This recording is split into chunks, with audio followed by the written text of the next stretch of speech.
Hello again, everyone. Edwin Learnard back once again.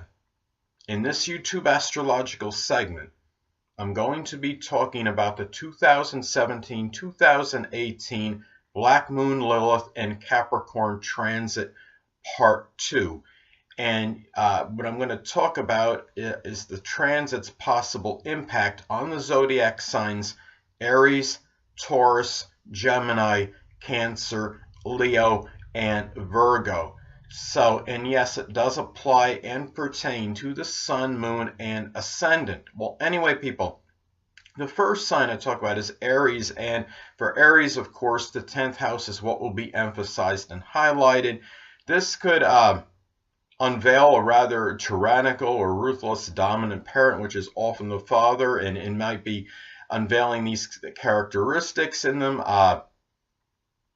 It could also be that a Capricorn, sun, moon, or ascendant, or perhaps somebody that simply embodies Capricorn-like characteristics may emerge as a rather formidable adversary and may have a negative impact perhaps on one's public image and reputation.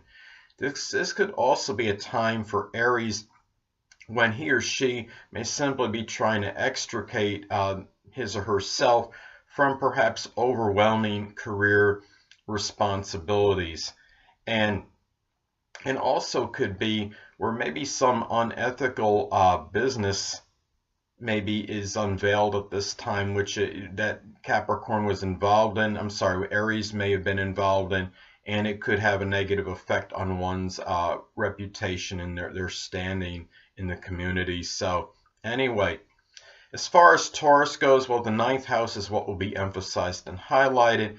So this could be perhaps an in-law or a grandchild, if applicable, maybe expressing some very negative Capricorn-like type tendencies, such as being overly bossy, authoritative, maybe tyrannical, maybe just overly ambitious and rather cold or undemonstrative. They may be coming across as.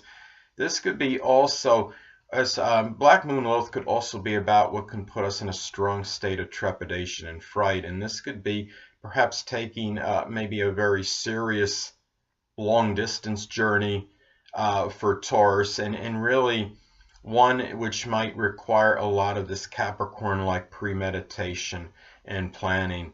So this could also be where perhaps a Capricorn, a sun, moon, or ascendant Capricorn person, or somebody that simply embodies Capricorn-like characteristics, can come out as a rather strong and powerful adversary, but it may be something 9th house related, such as somebody in publishing, maybe somebody involved that figures prominently in their higher education, somebody they might meet somewhere in some long distance traveling. It could be a foreigner, and in some cases it could be an in-law or even a grandchild in some isolated cases perhaps. So anyway, as far as Gemini goes, well, for Gemini, okay, the 8th house is what will be emphasized and highlighted. So for Gemini, well, one may try to extricate oneself perhaps from maybe a depressing tax liability,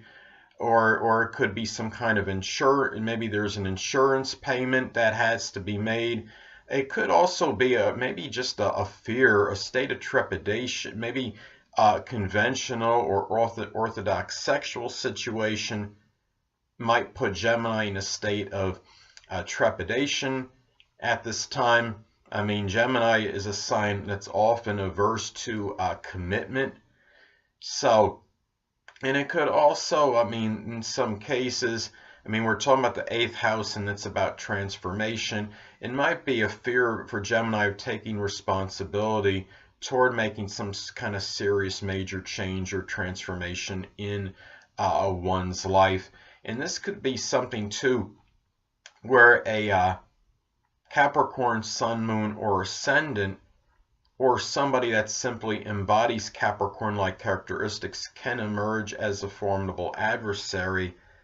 And this could be somebody, perhaps it could be somebody that their Gemini is in a sexual or intimate relationship with. It could be somebody that may be in, say, an 8th house like profession, such as psychology, psychiatry, the supernatural, the occult, astrology, insurance. It could be somebody that somebody works with taxes, such as a tax examiner.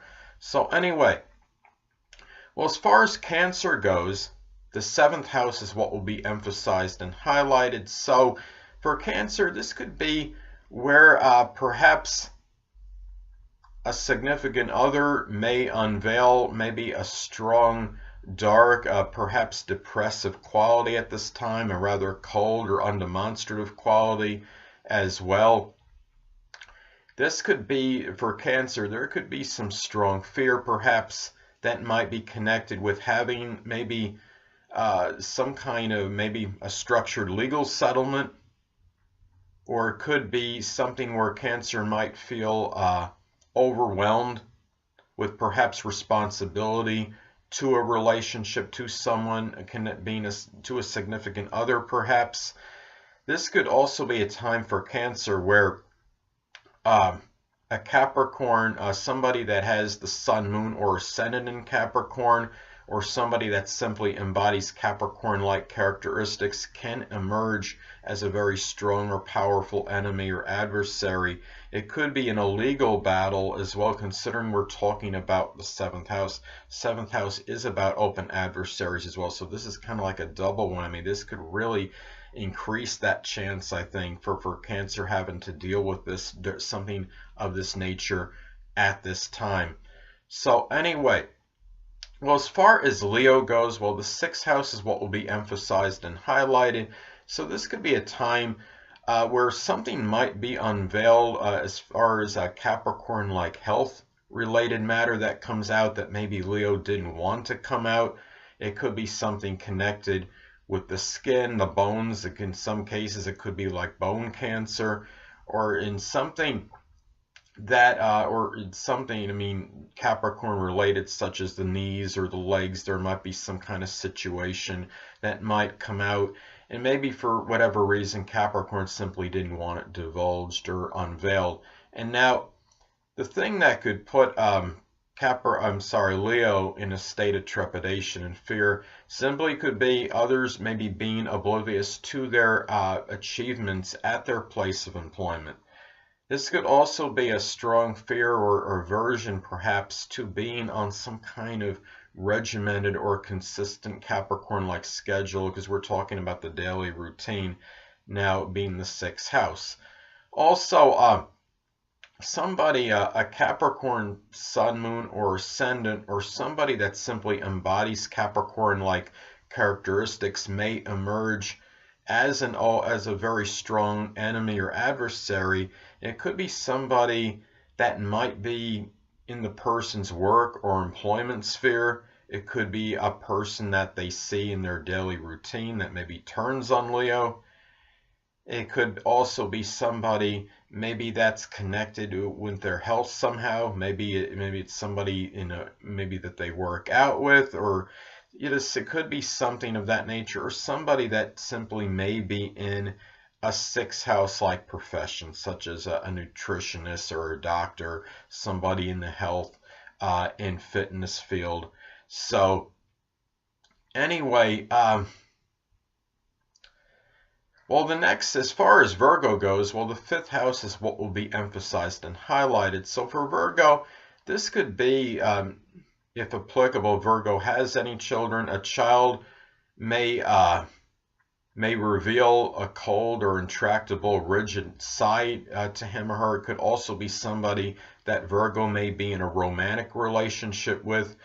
It might be, what might make Virgo rather petrified at this time may simply be trying to give a child structure and discipline, maybe the work that's involved with it. It could also be, in some cases, that a serious gambling issue, maybe even in some cases like a compulsive gambling issue, can come out at this time. And also what maybe Virgo may see as dreadful is maybe taking responsibility for children, for their relationship, sometimes for a gambling issue. And maybe just being given responsibility just for them to actually have fun. Virgo is a sign anyway. Just Virgo by itself is often dominated by work and employment. And of all the signs, I think they're the ones that have the toughest time finding enjoyment in their life. So that's something to look at. And also there can be, this could be a time where, I mean, a sun, moon, or ascendant person in Capricorn, or somebody that simply embodies Capricorn-like characteristics may come out as a formidable adversary. It could be somebody that might be, in some cases, it could be a person that they're in a romantic relationship with. It could sometimes be a child. It could be somebody that maybe they were involved with some hobbies with, or some form of amusement. It could be somebody that maybe they were involved with gambling with, or it could be somebody that's in like a fifth house type profession, such as somebody that's in gambling, or something that is connected with something with a speculative nature, someone that works with children, or perhaps even the entertainment industry, or some creative endeavor. So anyway, people, that'll conclude this YouTube astrological segment for the 2017-2018 Black Moon Lilith and Capricorn transit part 2. Stay tuned next time where we'll be talking about the 2017-2018 Black Moon Lilith and Capricorn transit part 3. Two things I want to get with you on before I head out. Firstly, the stars may impel but do not compel. And secondly, never isolate any single astrological element, aspect, planetary placement, position, configuration, influence, or what have you, and make an analysis of a person, astrologically speaking, based on this alone, because astrologically speaking, the person is the sum of all their components in their natal chart and not just one. Until next time, people, stay well.